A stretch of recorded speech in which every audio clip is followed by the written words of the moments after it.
मेरे पति संदीप जी जिंदल, जिनको 13 नवंबर 2021 को हार्ट का ऑपरेशन होना था, इसलिए हमने उन्हें दिल्ली के मैक्स हॉस्पिटल में एडमिट करा दिया। लेकिन उनकी अचानक से इतनी तबीयत खराब हो गई कि ऑपरेशन से पहले डॉक्टर ने उन्हें वेंटिलेटर पर डाल दिया। वेंटिलेटर पर डाला और उनका ऑपरेशन 5 घंटे तक चला। जब डॉक्टर बाहर आए तो उन्होंने कह दिया कि स्थिति बड़ी गंभीर है, 72 घंटे तक हम कुछ नहीं बोल सकते, शरीर काम नहीं कर रहा है, उसकी कोई जवाबदारी अभी हम नहीं ले सकते। गुरुजी, मेरे पास कुबेरेश्वर धाम का रुद्राक्ष था, मैंने आपके बताए अनुसार उसको जल में डाल दिया और डालने के बाद रात भर गलाकर सुबह शिव जी को चढ़ाना चालू करा।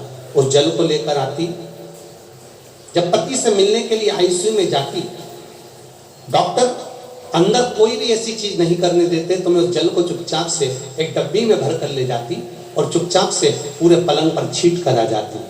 बाबा, डॉक्टर ने तो कहा था उठेंगे ना उठेंगे, पर मेरे महादेव ने उनको ठीक कर दिया, इसलिए मैं उनको प्रणाम करने आया। रोइए नहीं, अब तो बाबा ने कृपा कर दी है, अब तो आप प्रसन्न होइए। शिव ने हाथ पकड़ा, अब तो ठीक है ना वो पूर्ण तरह से, बस रोना नहीं, अब तो बाबा ने पकड़ लिया, हाथ थाम लिया, निकाल दिया था। बैठिए। श्री शिवाय नमस्ते। शिव तत्व का गुरुदेव, आपने एक लाइन बड़ी सुंदर लिखी है, शंभु शरणे मांगू घड़ी दुख दया करी हम तो कहेंगे ये कथा अगर ग्रेटर नोएडा के 11 सेक्टर में ये उमा पब्लिक स्कूल में हो रही है और सिसोदिया जी वकील साहब अगर इसको करा रहे हैं, तो हम तो कहेंगे कहीं ना कहीं मेरे भोले को आपका दुख काटना होगा, इसलिए यहाँ कहीं उसकी उदारता, उसकी दया, उसकी करुणा होना होगी, इसलिए वो पहुंचा। सुनो दिल से, जितने लोग आस्था चैनल पर सुन रहे हैं, जितने फेसबुक के ऊपर सुन रहे हैं, जितने इस उमा पब्लिक स्कूल के पावन प्रांगण में बैठकर सुन रहे हैं, दिल से सुन। हम मान रहे हैं कि पंडाल सारे फूल हैं, आप लोग धूप में खड़े हुए हैं, हम मान रहे हैं सब चीजें, पर निवेदन है, अगर पंडालों में जगह नहीं है तो आप किसी वृक्ष की छांव में बैठ जाओ, जहां बैठोगे वहां मेरा शंकर और तंकर विराजमान है, आप जहां जगह मिल जाए। और निवेदन करूंगा, अगर पंडालों में जगह नहीं हो तो आपकी गाड़ियों में बैठ जाओ, गाड़ियों के गेट खोल लो और उसमें बैठकर कथा कर तत्व ग्रहण करो, पर उसके दरवाजे तक आए हो, दिल से सुनना और दिल से कहना, बाबा सब दुख काटो महाराज, उससे दिल से कहो, आप हृदय से। और जब दिल से कहोगे, हृदय से कहोगे, आनंद से कहोगे, तो अपने आप एक आनंद की अनुभूति हो, अपने आप।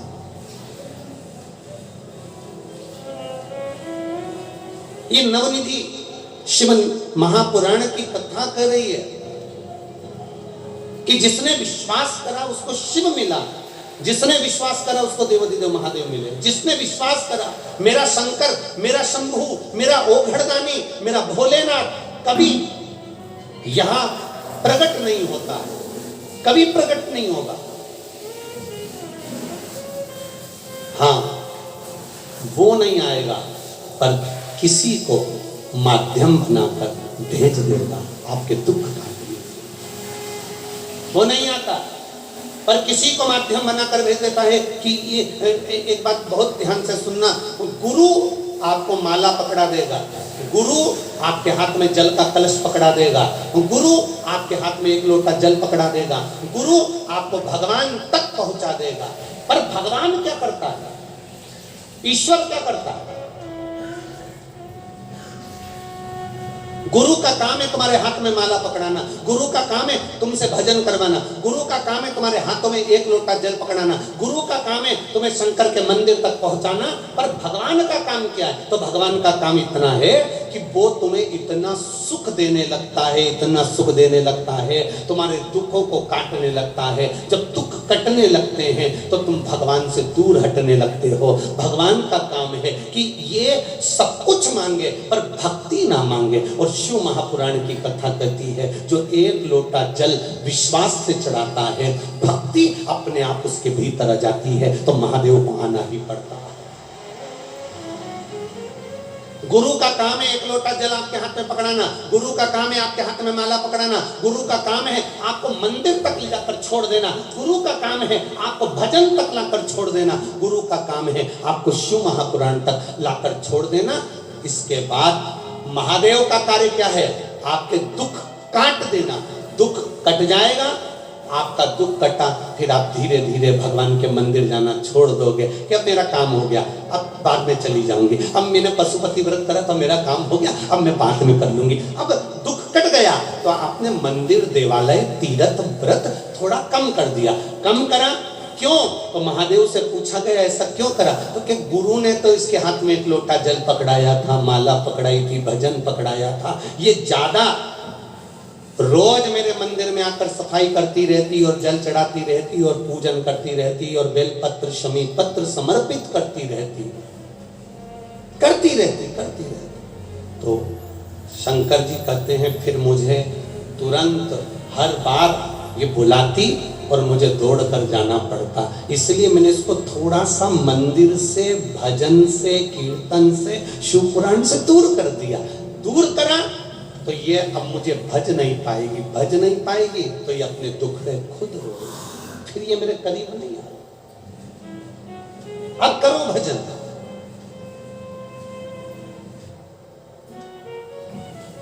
कोई पूछे तुमसे कहां गई थी, कह देना भगवान के मंदिर गई थी।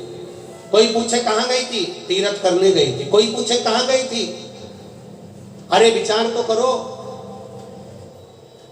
आज के जमाने में जहां जहां पर कोई बड़ा आयोजन होता है तो अलग से गाड़ियां भेजी जाती है। जरा विचार करना, अपनी बुद्धि में उतारना, जरा चित्त में उतारना। बड़ी बड़ी सिटियों में जब कार्यक्रम होता है, बड़े बड़े शहरों में जब कार्यक्रम होता है, कोई बड़ा आयोजन होता है तो बसें लगवाई जाती है, गाड़ियां लगवाई जाती है, आप लोगों को अलग से भोजन के पैकेट दिए जाते हैं, अलग से तुम्हें इकट्ठा करा जाता है कि साहब ये कार्यक्रम है, तुम्हें आना पड़ेगा। खर्चा गाड़ी का उनका, बस का उनका, भोजन के पैकेट उनके। पर ये शिव महापुराण की कथा बड़ी विचित्र कथा है। ऑटो का पैसा भी तुमको देना है, बैठना भी तुमको है, और धूप में आना भी तुमको है, और भजन गाना भी तुमको है। कोई दूसरा नहीं करेगा, कोई दूसरा नहीं करेगा, करना आपको है। कितनी दूर दूर से आए हो। ये 11 नंबर सेक्टर, मेरा विश्वास कहता है 11 नंबर सेक्टर के तो यहाँ पर 10% ही भक्त होंगे। कितने लोग 11 नंबर सेक्टर के बैठे, जरा हाथ उठाओ जरा। 11 नंबर सेक्टर के कितने लोग बैठे? अब जरा देखिए, 1 2 3 4 5 6 7 8। अब जितने लोग बाहर से आए जरा हाथ उठा लो। ये देखिए,